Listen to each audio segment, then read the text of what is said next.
get units around to 2-car major ice issues found in the 59 split. Well,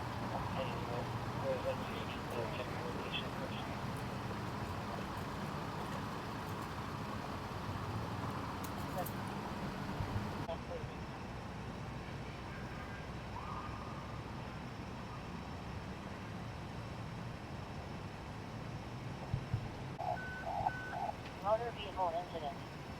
Engine 27. 4500 Lyon Avenue, near Dan Street. Key map 494, F.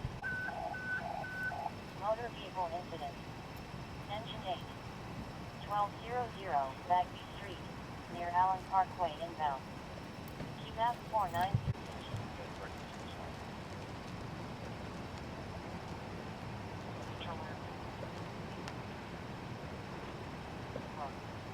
Engine 7. 601, Stewart Street near Louisiana Street. Key map 493, G, Tango.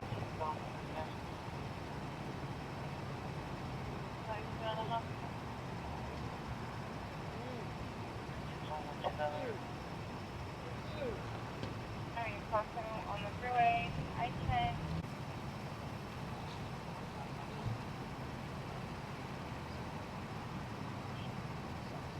Forget about it. All right, Sergeant. You start with your names. My name is Sergeant David Rose. I'm with the Houston Police Department's Vehicular Crimes Division. We're out here investigating a fatal crash that happened about 2 o'clock this morning at the 6000 block of West Little York. What we know happened is a Nissan Altima left the roadway driving westbound on West Little York and crashed into a tree. The car is heavily damaged, which suggests a high rate of speed, and there is an odor of alcohol coming from the vehicle. Fortunately, the person that got into the crash was trapped in the vehicle, but he died on impact. The medical examiners come into the scene, and they're going to be extracting the person from the vehicle and then taking the remains with them to the county morgue. So we don't know if the smell of alcohol 100% means the person was driving over the limit, but we suspect intoxication is a factor in this crash. And it was the sole occupant in the vehicle. Correct. No other cars involved. Seems like a pretty high impact if we're going at a decent speed. Yeah. I definitely think speed's a factor. If this person was driving the speed limit on this roadway, I don't think this would have been a fatality crash. Still think a crash may have happened if the person was intoxicated, but we don't know that for sure. So. Can you comment? It sounds like there may be a similar incident on the other side of town. I mean, this is possibly 2 intoxicated people who have died. It's possible. I don't know enough about that other scene to really comment on it. I haven't been there. So I will say that this time of night, there's a lot of people that are drinking and driving on the roadways. We do our best to try to combat that. Our traffic enforcement and DWI task force units are out tonight.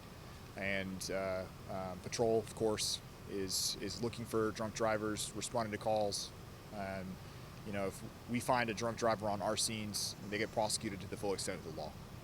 So, whether or not they're at fault for the crash. So we try what we can, but the biggest thing people can do is just make plans ahead of time, not drink and drive. If people see drunk people driving on the road, what's the best course of action for them? If it's dangerous to follow them, we want them to call it in and just give us a description of the vehicle. If it's safe to follow them, you can follow them if you'd like. That's helpful for us. Then we can actually find the location where you're at. You can call 911 if it's an emergency. If the person is just asleep at the wheel in a drive-through, you can call the 713-884-3131. Once again, we take every effort to try to arrest these people if they're drinking and driving, but I'm not sure that's associated with this particular crash at this time. So. Anything else up?